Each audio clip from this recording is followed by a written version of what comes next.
Aye. Anybody need a break? Nope. Okay, I don't. we are going to move directly into the study session. And I'm assuming because it's on here for COVID-19, that this is a piece that you're going to come Yeah, back. I'll give my briefing at that time during study session, and then you guys can come in back into action and take Okay. any action. I wasn't sure why we put it here. I wouldn't either. Okay, That's fine. all right. We're into the study session, so if I could get the agenda to come up. Paper. Huh? Come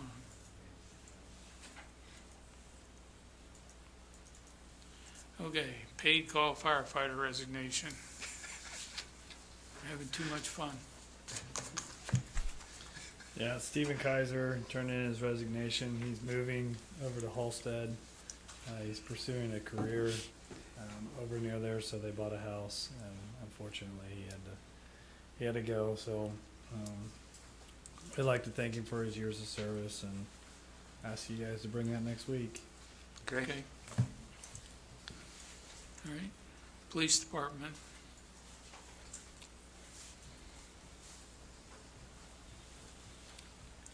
I have two items. The first is discuss a 1-year, 2-year, or 3-year subscription options for our yearly Sonic Wall Advanced Gateway Security Suite for TZ400 from Reach Solutions. 1 year costs $745. 2 years is $1,110, or you can buy it for 3 years for $1,565, which saves us almost a year payment. Just wanted to know which one you would choose for me to go with, 1 year, 2 or 3 year. Overall, the savings out of 3 years would be worth it. And I would like to suggest that you bring 3 years next week, Okay, okay? thank you.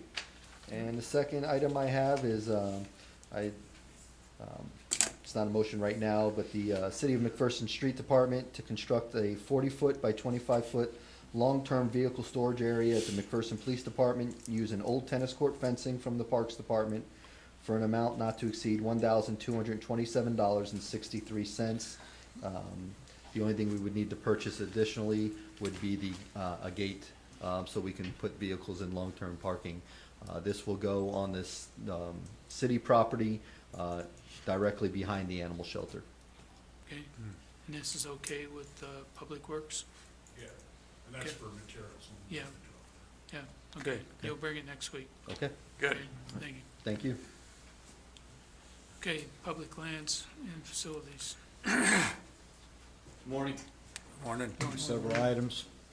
The first one is staff is requesting the purchase of cleaning chemicals and sanitizing supplies from Mid-America Research Chemical, including room service, total release, hospital disinfectant and deodorant, extra large room, total release hospital disinfectant, and this is used primary for the City of McPherson public amenities and assets. It'd be at a cost not to exceed $1,500. Okay, your commissioner's gonna allow it. Okay. The next one will be approval to pay Jim's Plumbing for annual water park startup and repairs. Staff is requesting to pay an invoice to Jim's Plumbing in the amount of $3,587.24. The annual plumbing startup at McPherson Water Park areas include the concession area, bathhouse, outside restrooms, and the pump house. We're gonna, Is this? Are we starting been that done- up? Has this been done yet? Yes, it hasn't been done. We had to While get, we were debating on it, is there a reason why we went ahead? well, we just had the showers redone. We needed to get the water turned on for it, and that's why we went ahead and did it. Is this an annual expense that we have every year at the start of the Yes. season? so if we don't start the water park, what happens? I mean, We have it all ready We, for, we have all the water lines and everything are there, they're ready to go. The water's on, the faucets have been put back together. We can run water through the faucets and the new shower, and that's one reason we had to get it hooked up, because the new shower construction that we did in the shower room. with all the water lines and the valves and the fixtures that we put in there. They needed water, and so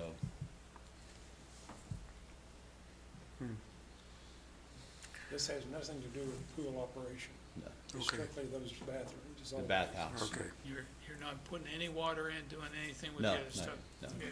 No, Okay. this is just the plumbing, putting all the plumbing back together when we take it apart for them winterize it. well, I see where it says water park startup, and that's what Yeah, kinda No, went no. like, wait a minute. Yeah. Okay, Okay.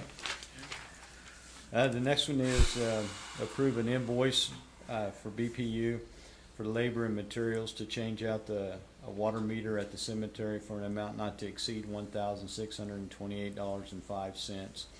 The water meter that we had was a 4-inch water meter and was costing $419.69 a month. We went down to a 2-inch, which a 2-inch will cost $101.57 a month. So it'll be a $318 savings per month for the cemetery. Okay, 5 months will break even. that's right. Okay, no, The next one is a request to, with the resignation of Grant and Nathan Miller at the golf course, we lost our 2 certified backflow testers. And so we have 17 different backflows that need to be tested. Staff has put together quotes from Jim's Plumbing, Ace Plumbing, and Mac Quality Air. And and I'd like to recommend Mac Quality Air to do it. They come in at $1,325 to do all 17 of them. Wayne, can we train somebody to do that? We can train somebody, but we'll have to do that because these are due. Has to be done. Yeah. yeah, but that's what the other 2 people that have resigned were trained to do. So now we just, when the COVID-19 is over with, we'll have to We'll get find a someone training trained. session to get somebody else. Okay. Yes. So you guys okay? okay, You don't have a choice. Okay, this is, the next one is, next item I have is the Virginia Graham Baker Pool and Spa Safety Act, and we discussed this previously during the March 11th, 2019 study session. The grates at the water park need to be replaced. The total cost will be around $5,000, and they have expired their life expectancy. So that'll be another cost that we'll have to absorb at the water park. Do not do it right away. Okay. We'll wait and see We'll see. what we're doing. We may have all summer to change it. Well, we still will need to Well- purchase them. We'll purchase them when we're gonna do it. Okay. How long will it take for those to come in? 2 to 3 weeks. Okay. Okay. We'll put it on hold then. Yeah. I don't wanna spend so much money and not open. I agree. yeah, I think so. Okay, Jeff Woodward.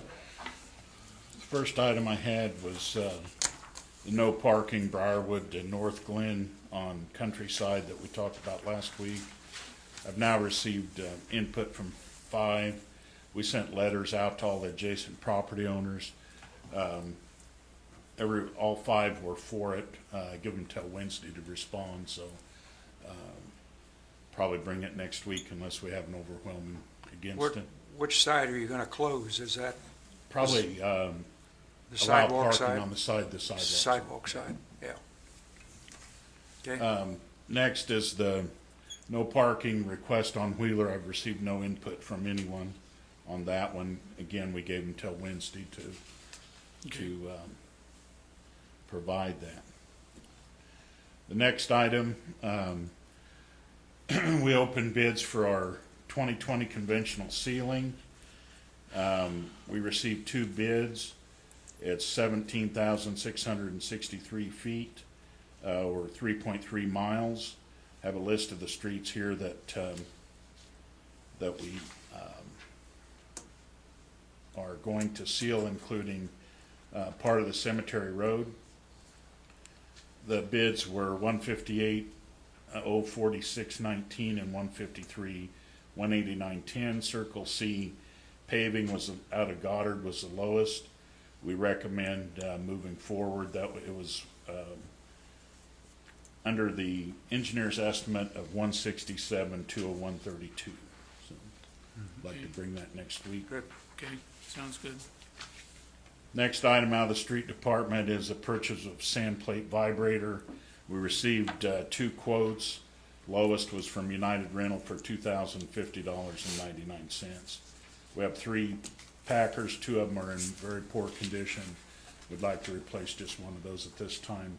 Second one will be needed to be replaced before too long. Did you talk to Aaron Rodgers? He has several Packers that aren't in good shape too. Sorry, it's kind of ho-hum meeting. Next item out of the street department are new traffic signals at Main and Sutherland, through, most of it's through Gady Sales. As discussed in previous years, we have 2 older signals, still to be updated in the downtown area. The signals are Main and Elizabeth and Main and Sutherland. We budgeted, 1 set of signals in 2020. BPU is tearing out concrete at Sutherland and Main, hooked one of the conduits powering the signals. We decided to take this opportunity, or we'd like to take this opportunity to upgrade the signals to avoid any duplication of the work. We can upgrade an intersection with new posts and signal heads to each direction for $76.62, replace wire for about $1,000, other miscellaneous parts and concrete $1,838. I've rounded the total cost up to $10,500 for materials only. The work will be completed in-house, and the upgrade will replace the aging and rusting components and poles. The signal lamps will be changed to 12-inch LEDs, which are much more visible. So if we do that one, then we got 1 left Yes. after that? Okay, Okay, sounds good. good. Next item is out of the wastewater treatment facility, cationic polymer through Fort Bend Services. Polymers used to chemically break the bond between the sludge and the water, allowing them to separate. This process is called flocculation. We received a quote from Fort Bend Services to purchase 4 2,300-pound totes of cationic polymer at $1.64 a pound for a total of $15,088 delivered. We receive a price break if we order at least 3 totes. Mike would like to order this. It's about a month early due to the anticipated delivery delays in the delivery time, and I think that's a great idea. Okay. Yeah, sounds good. Next, we have a change order on Plaza East Place construction project, change order number 10. While excavating for the new Plaza East Place street, an electrical service line was hit that feeds Fieldhouse, Golden Dragon, and Bestnell sign along 56. The conduit had to be replaced and lowered and the electrical reconnected. We received a proposal in the amount of $4,205.55 to complete the work. Is it marked ever? Service lines are never marked. No. Okay, well, we've got to repair what we broke. Yep, we broke it. Okay, That's all I had. Thank you. okay. Do you want to give your, Yeah, I'll give my briefing. You have a copy of the third briefing that we provided that basically is from April 13th to April 20th for the upcoming period, but I'll give a briefing on this last week's activities. So going right into the actual briefing portion of it, obviously all those items listed in the 201 briefing that we provided last week are remain and continue to be priorities that we listed. We're still working diligently to enforce and support the statewide stay-at-home order issued by Governor Kelly. Keeping the McPherson community calm and limiting panic that might come from the Safer at Home issued order issued by McPherson County Health Department and then also issued later by the state of Kansas, statewide. As of last week, there had been 13 identified cases of COVID-19 in the community. The McPherson Community Health Department last week indicated that there was one cluster outbreak on April 19th. They also indicated that they anticipate some community spread based upon the possible exposure by an employee at Dillon's grocery store. And we have not gotten any updates on number of cases since then, but that's where we stand currently. We're continuing to work both internally and ensure publicly accessible public sector assets are disinfected regularly, and we're working with the private sector as well to ensure disinfectant measures are being taken to ensure safety at their locations. Items completed during this briefing period: we've done ongoing cleaning and sanitizing of assets Monday, Wednesday, and Friday, and those include the skate park, the dog park, basketball courts, which are closed to the public, and then trail and open spaces at our parks do continue to remain open. We have received guidelines to keep customers and staff safe as it relates to COVID-19. The following private retailers: Dillon's, Casey's, Dollar General, Walmart, and Love's. Just to let you know, there are some new guidelines for both for Dillon's and Walmart to limit the number of individuals that the number of customers that are allowed inside the store. And Walmart, I believe, I don't know whether they've implemented it, but they're also looking at a structure to control directional traffic from within the store. So if you go down an aisle, the idea is you keep people from passing each other and getting within the 6 feet. So that will be implemented at some point in all their stores if it hasn't already been done so. And it's already been implemented in eastern states, and if you miss what you want, you can't go back against the flow. You go around and catch it on the next lap. So I would imagine that will at some point be the expectation here as well. So. Right. Continuity of all city operations deemed essential for the foreseeable future, and working with staff limitations that arise from virus exposures and mandatory quarantines. Just to let you know, there have not been any staff exposures that we know of at this point. We continue to take some steps. We've had to do several modifications within departments from last time that I provided this update. We've done some additional cross-training, as I mentioned.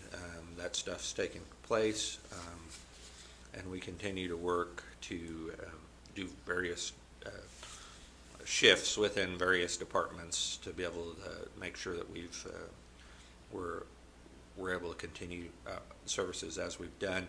And I will say that as of last week, we've now issued masks to all of our employees, at least on a limited basis. We were lucky enough to get a large donation of 600 masks, just general surgical masks from the Chinese retailers out of Wichita area, and so we're very, very thankful for those.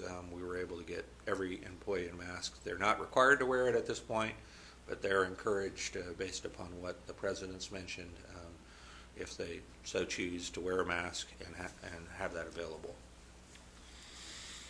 Let's see, what's my spot here? Keeping McPherson community calm and limiting panic, as I mentioned. Handling requests from outside agencies for supplies. We only received one additional request over this last period. And what we do when we get those requests from other agents, they're mostly from health-related agencies, but we are passing those directly on to McPherson County, and McPherson County is handling those requests as they see fit. There will be a time when, if supplies are not available, we may have to look at our own stockpile of what we've got and make some tough decisions on where we go with some of that equipment out there. limiting exposure to key response agents, emergency response agencies, except during critical necessary moments. I think we've continued to do that, both with police and with fire. When they've gone into cases where EMS has been required to come in for medical, we only go in if it's necessary, and we're trying to obviously extend the period of our emergency responders as much as we can. Ensuring all citizens are able to, in a safe manner, to secure all the resources necessary needed to live from home for an extended period of time. This includes those most susceptible to becoming infected with COVID-19, and this is being accomplished through a number of means. I will report that we do have a survey out. The United Way has a survey out for community needs. As of this last week, we had 400 people that had responded to that survey. I will report that 14% of those responding said they were struggling to pay their utility bills. 10% said they need assistance paying their rent. And nearly 4 of 10 survey respondents said that they're working from home during the crisis. So although not everyone can work from home, there are quite a few that are working from home that responded to that survey. The McPherson County Community Foundation is also conducting a survey of area not-for-profit organizations and small businesses to learn how COVID-19 has affected their operation. They are still in the process of collecting some of that data. McPherson Advocates for Safe Hope continue to serve domestic violence and sexual assault survivors, primarily by telephone, but also in person for protection order needs. The current level of services being provided is typical. Situations individuals are reporting have worsened, and now individuals in an unsafe relationship cannot leave and have no resources. There's been 50 cases, and there has been an increase in services reported since last week, March 4th through the 5th. Landlords, unfortunately, landlords are evicting some individuals, and we're trying to do our best to educate landlords about how to respond during this time of crisis. I know that there's some needs that have been identified for that group for vouchers, hotel vouchers, rent assistance, diapers, formula, and transportation. So they continue to work towards addressing those issues. STEP MC is not currently holding in-person programming. As anybody doesn't know, STEP MC works with folks in poverty to try to get them out of that. And I'll say the efforts are being continued to support the STEP MC program participants who might be struggling currently, and I know that they've taken a number of actions to try to go reach out to those folks to make sure that they're able to continue to do the things to address their situations. Nursing homes, assisted living facilities we've been in contact with them. I know that a number of them experienced shortage of supplies. I did talk with McPherson County Emergency Management, and they appear to be in contact with McPherson County and will be making those requests as needed directly to McPherson County. However, I will say that we're going to keep in contact and ensure that supplies will be fulfilled, as protection for the clients in these facilities are critical. So if we get to the point where I know the national stockpile of PPE is got to a point where it's fairly depleted, and I think the last of the requests have come to the state. So if we get to a point where we have to support those nursing homes and assisted living places, we'll do our best to help them obtain whatever supplies they need to be able to continue doing that. I will say as we took care of last week, Turkey Creek Golf Course remains closed until April 20th. They've added an evening shift for security, and signage has all been deployed. The golf course does remain open for walking for anybody in the community which wishes to utilize the course, but I will note that all golfing activities are strictly prohibited until further decisions made. Hopefully on April 20th, we'll see where the governor's order comes down, and what direction is given, and we'll hopefully provide you some more detail for you to make a decision at that point. We also are coordinating with industry partners to ensure critical industry continuity, continuous communication, and safe precautions to prevent spread are being done. I will say that we met last week with the liaison group for industries. They did add Casey Morales to director of MIDC to this group. So right now it's Scott Swanson at the refinery, Andrew Twombly at Pfizer, and then Casey Morales are all working directly with us to take care of some of the things that industry group is doing. And I will kind of provide a brief report on what they're doing. They have a professional decontamination and disposal program which has been established and staged locally.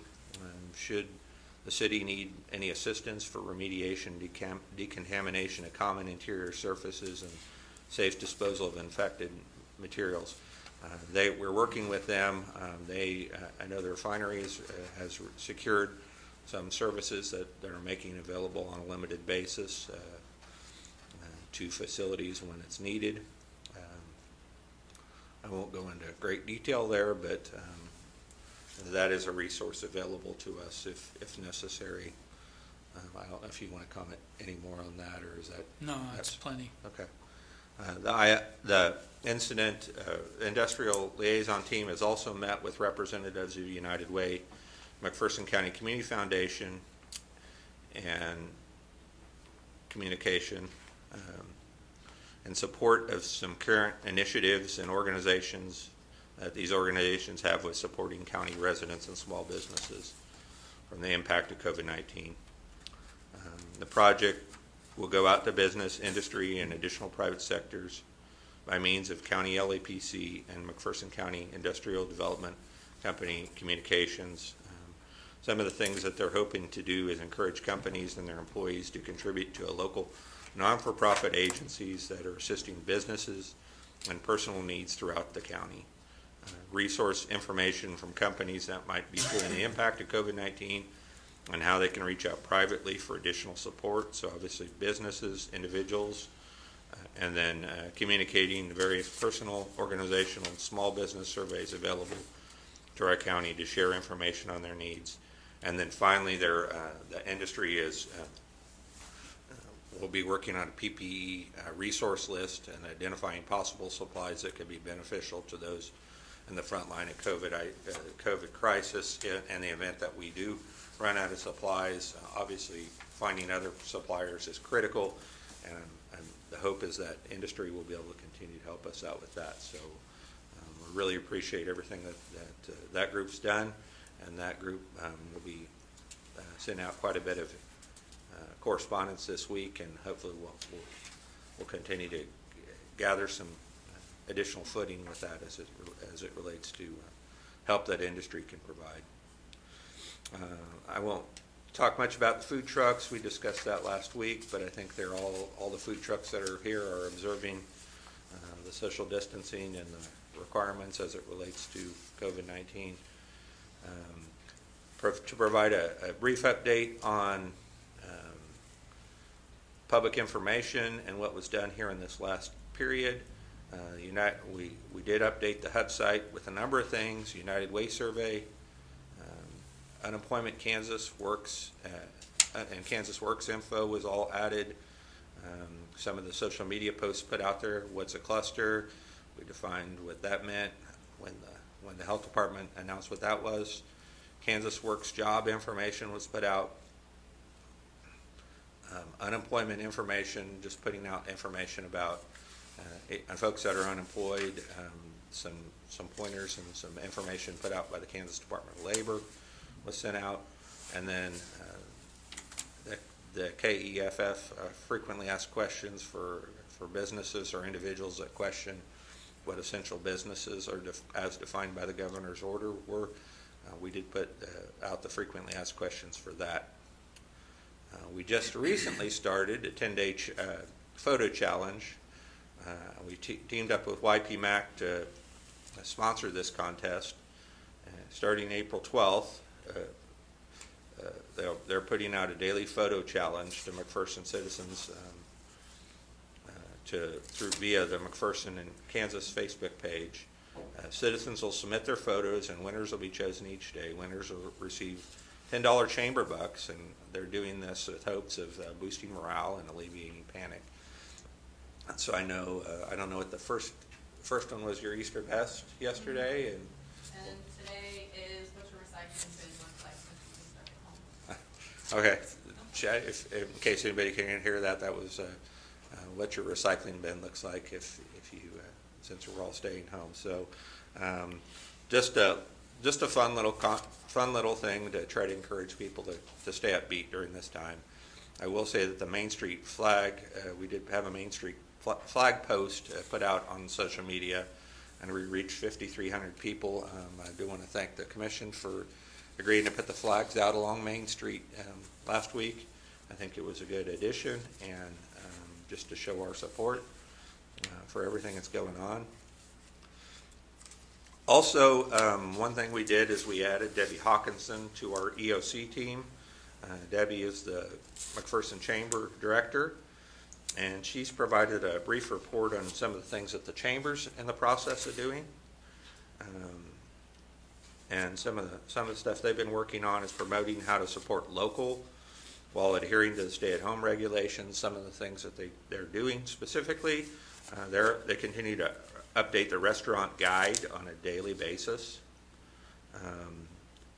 and making sure that everybody has the most up-to-date information. And you can go on the Chamber's website, and I think we may be linking to that at some point too through the hub site. Though we've kept a list, if they're doing this on a daily basis, we'll continue to work with them to provide the most up-to-date information for people. April 6th to the 13th, they had a virtual egg hunt, which is virtual community activity to promote online presence of local business and organizations. Just some things to continue to try to prop up local businesses and talk about things that they have available. Also spotlighting the ways that local businesses and organizations are adapting to still offer some of their products and future services. They'll continue to put that information out, because obviously keeping our local businesses open, their doors open, is critical.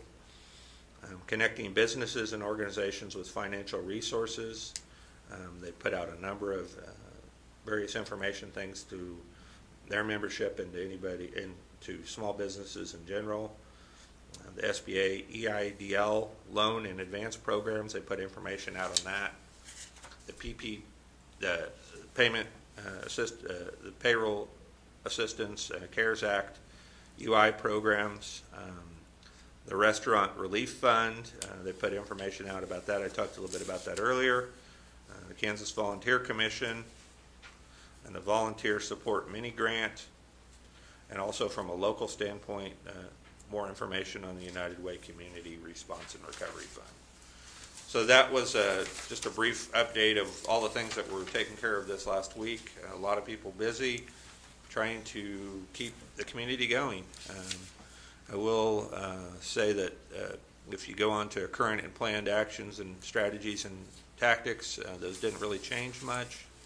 We're continuing to, the one that was continued is working with industry and other sources within McPherson County to help identify resources and provide assistance opportunities for those that need in the community. The org chart that you have before you, we did add industry liaison and a business liaison being the chamber. We're continuing to keep an eye on supplies.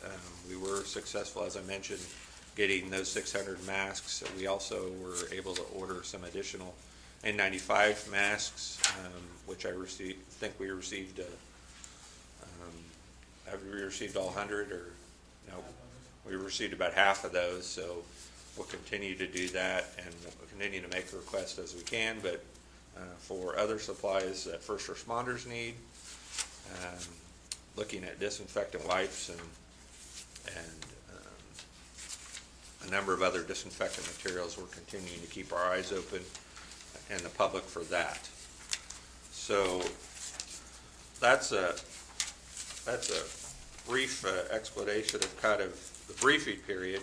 I do want to talk a little bit about the upcoming period and some of the things that we expect to have during this next briefing, or during this next operational period, which basically goes from today to next Sunday.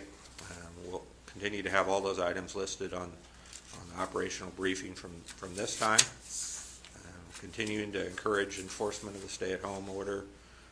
I can say it changes on a weekly basis, but if you go to our hub site, or on a daily basis, you can see where they're actually tracking cell phones and where they're going, to see where updates were. I think as of last Friday, I hadn't looked at it over the weekend, but we're at a C- as a community, and as a state we're at a D. So we need to continue to make sure we're following the guidelines given. That's how we're going to be able to hopefully slow all this. And so I would encourage everybody to continue to stay at home when they can.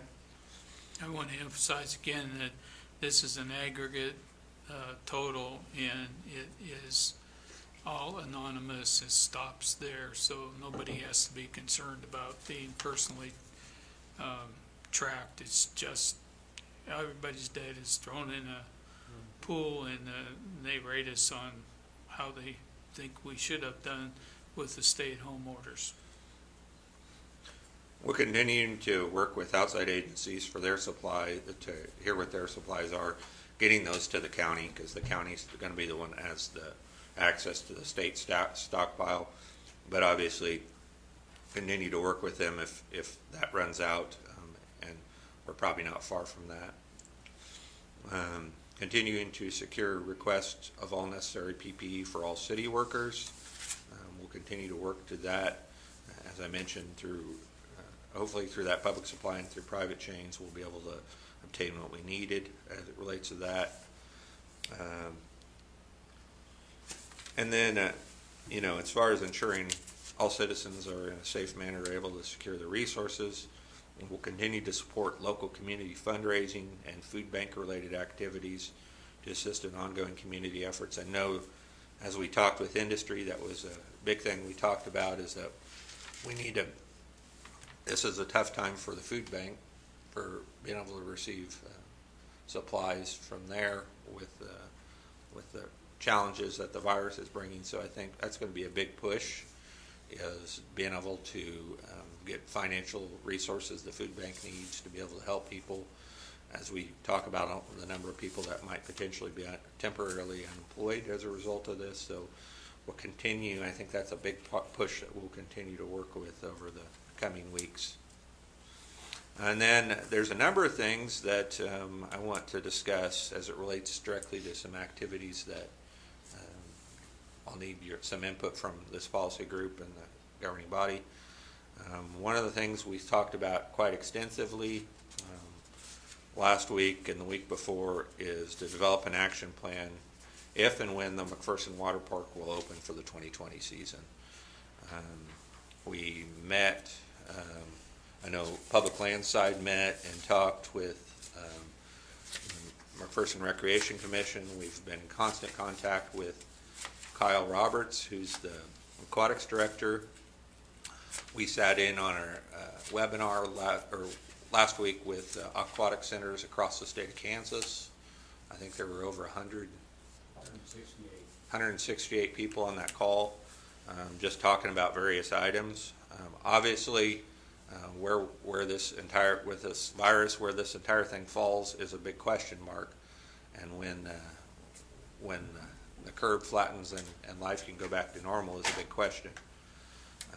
I think one of the things after all of our discussions is we'd like to defer a decision on the 2020 water park session until May 4th, and at that time make a decision to do one of the following things.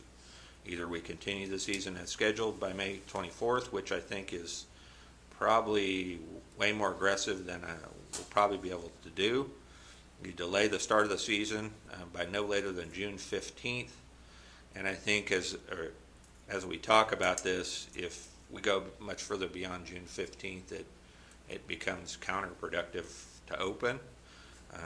There, because the season is so short and there's so many things that impact that, or we cancel the water park season for all of 2020. That's another option that's out there.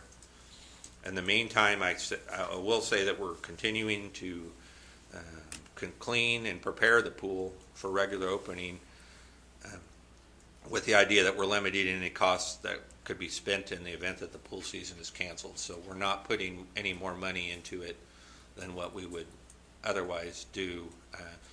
We're not making some of the orders. We're not committing to some of the things that we need to. But I think in our discussions with Kyle, I think that we can, if we wait till May 4th, without putting significant costs into the pool, there are some things that we need to be doing anyways, as far as from a cleaning standpoint, that we would do anyways. I don't know if you, either Wayne or Gary, you want to comment on that? We met with Kyle and the MRC last week, and last week. And went out to the water park, discussed a lot of things that Kyle could be doing as far as maintenance and cleanup goes without spending a lot of money. And he's got enough to keep him busy for quite a while. My main concern, and I directed this to the MRC board, was I am real hesitant to open that pool from my standpoint, just from my thought, because I don't think this thing has reached its peak here yet, and when it does, it's going to take a long recovery, and I don't want to throw 300 or 400 kids together in a swimming pool and take a chance of that thing recurring just because we wanted to open it up and let people swim. So I'm really questioning that. Of course, I want you guys to consider it and see what we can come together and do, but I think it's going to be a long, slow recovery, and we need to do our part to help that. Okay, thank you, Gary. So I think between now and May 4th, we're going to continue to provide you some additional data. And obviously the big question, as Gary mentioned, is going to be, where are we at with this whole thing? If it's questionable, I think, as Gary mentioned, the prudent thing may be to just make the decision we're not going to open at all. But hopefully we do have a little bit of time, I think, to make a final decision on that, and we'll continue to observe that and see what others are doing around the state as well, and give you the best information you can to make a decision on May 4th. And by then, the health department or Governor Kelly may come up with something too. We don't know. Very true. So if that's okay, when we get out of this session, I'd like you to consider going ahead and accepting our recommendation and waiting till May 4th. And obviously, those aren't the only decisions you guys can make. You could always start later. As we looked at numbers, where the water park is, June 5th, until June 15th, there's limited attendance anyways. It largely has to do with temperatures out there. But after that, after June 15th, you start to get into the the busy time of the year, and that's one of the reasons that we talk about not starting any later than June 15th. And there's a lot of costs that go into the water park initially, just from filling it, the initial filling of the pool, to the initial chemicals and some of the other things that go into the startup costs. Will be issues that hopefully we'll bring to you, and you'll be able to make some decision on May 4th. Any other questions on that? Any other discussion items on that? I don't think so. I just, I kind of have to think about the parents that have the small kids that normally go to the water park. If there's any question at all, I would doubt that they would send their youngsters to the water park. So I think it's going to be, I think May 4 is going to be a tough decision, but I think there's going to be some real issues we're going to have to talk about. And there's some other things like aqua pup swim season that will be impacted by that. I don't know at this point. I think the United Way Triathlon was still planning to go forward, and those things like that will be impacted too. So there's a lot of outside forces that we also need to talk about too. So we'll continue to provide you the best information we can. Good. And hopefully we can make a decision on May 4th. The other thing that I would ask for some approval for later when we come back into public session or come back onto the commission meeting is one of the things we've tried to, you got to see the fire department go out and try to support Easter and kind of the hope that we're going to all make it through this with their tour on Saturday, which is, I think, a big hit for the community. I think a lot of people really enjoyed that opportunity. Police and fire had a presence both doing that. But as we talk about trying to build support and provide thanks for a number of the folks that are out there continuing to do work and putting themselves at risk with the potential for coming in contact with the virus. We've talked a lot about what we can do to kind of help support that. One of the things that kind of came to the forefront that we kind of decided we wanted to do is we want to look at actually creating some yard signs that'll go out, and this is kind of what those signs look like. It'll be front and back will be this. I've worked with Atelier Design they've been able to get us a 50% discount on the cost of building making these signs, and we've worked with business and industry in McPherson that would like to support that effort. And what I would like to do today is ask for your support and go ahead to purchase those, formally purchase those, and get those printed as quick as we can and make those available to folks in the community that want to get one of those yard signs and put it out just to show that support. The idea is that the city won't actually pay any cost with this. This will all come from industry to support that. The other thing that we've talked about doing is putting some banners up at the hospital in support of the medical folks there. The medical, if and when, and I know they've dealt with a number of the cases that have happened here locally. We want to continue to support their willingness to be on the front lines and putting themselves at risk by addressing some of the virus issues that are out there. So if that's doable, what we'd like to do is we'll order 250 of these signs front and back, and they'll be the standard yard signs that you see for a lot of different causes out there. And we'd order 2 hospital signs, and that cost would not exceed $2,000. And the one thing I don't have costs on, I do know that it's about $1,400 just for the signs to do the 250. And I don't have a cost yet on the banners, but we'd like to go ahead and move forward with that as well. Any other thoughts? No, we'll take it up when we go back into session. Any other questions on this briefing period or anything that the commission would like us to address going forward in this upcoming operational period? That wasn't mentioned. I would just like to say anybody that's on the line, or are there any comments or further information that they would like to offer. We have Liaison on the line, we have United Way on the line, we have a number of other people on the line, so if there is something that they would like to, if we can unmute them and they could give anything they want to give.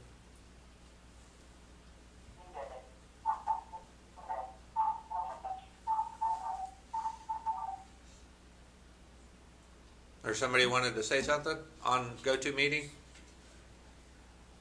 We heard from Barney Google, and it will remain anonymous. Try again.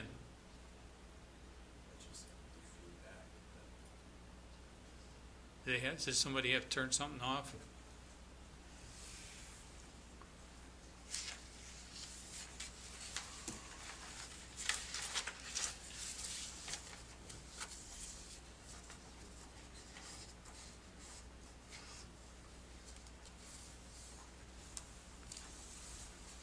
ask again if United Way has anything. Everybody else could be muted and only United Way be on to say something if they have something. This is Laura Vandercook, You're coming, representing the United Way. okay, your good voice. The survey- Go ahead. Okay, so the survey is being definitely used, and we're continuing to analyze that data of the needs. And so what we're seeing is greater needs as people continue to not be able to access the basic needs at this time. So we'll keep monitoring that. The needs aren't horribly great at this time, but I anticipate over the next week, we probably will see more needs as that survey continues to reach out to the outlying areas. How many surveys do you have now, Laura? Do you know? Are you still? Let me look real quick. We'll continue to put that out for people that are in the community that have some needs. You are encouraged to go out and fill out that survey through United Way. You can get there through the hub site, I think, and then you can also get there directly through, is it through United Way or is it through? The United Way website, and then we've also put it out on Facebook and YouTube and all that stuff. Okay, there are plenty of ways to get to Plenty the of ways. survey. Did you come up? Right. We're still holding at about 400 respondents. Of course, it was a holiday weekend, so, yeah. Okay, anything else? No, the biggest piece that we really found out was the need for those that are in domestic violence situations and struggling to get out of those situations because there's no place for them to go since the homeless shelters are all not accepting people right now due to COVID-19. So we're trying to help that group with Safe Hope figure out alternative means to help those individuals in need.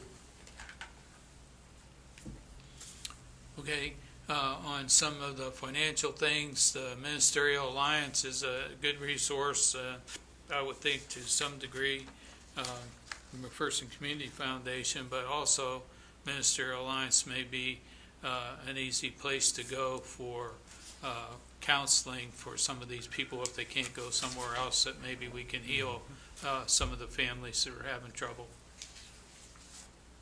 That's correct. Okay.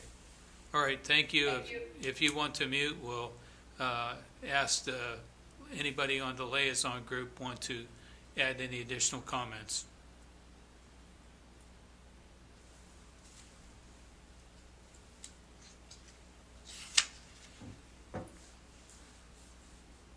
Okay, I see none, so they will be in the meeting of the EOC tomorrow on that, so they will be able to update from there. Is there anybody else that want to make a comment?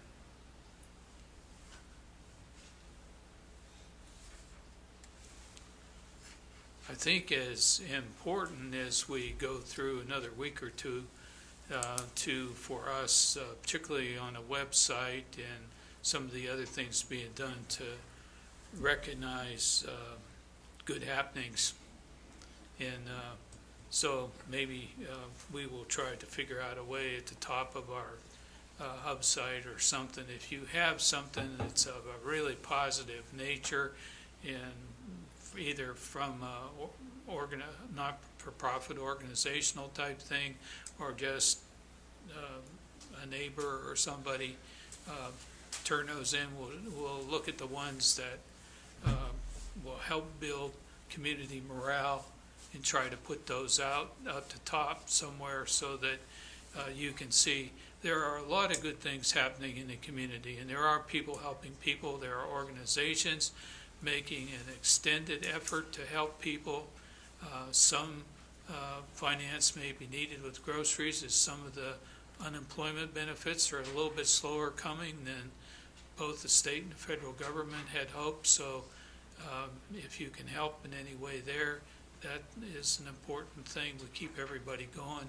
I don't think, from the way I understand it, and I'll probably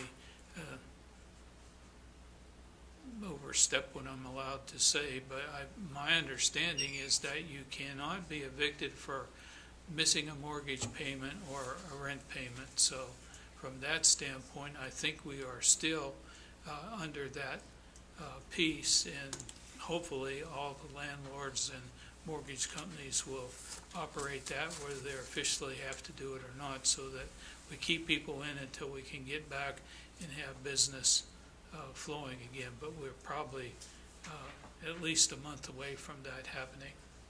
So the more we can just help people to get through this period is an important thing, and people helping people is what community is all about. So we ask the McPherson community to keep doing that. Is that Anything else from the people here for study session? Okay, the study session is adjourned, and we will return to the city commission meeting.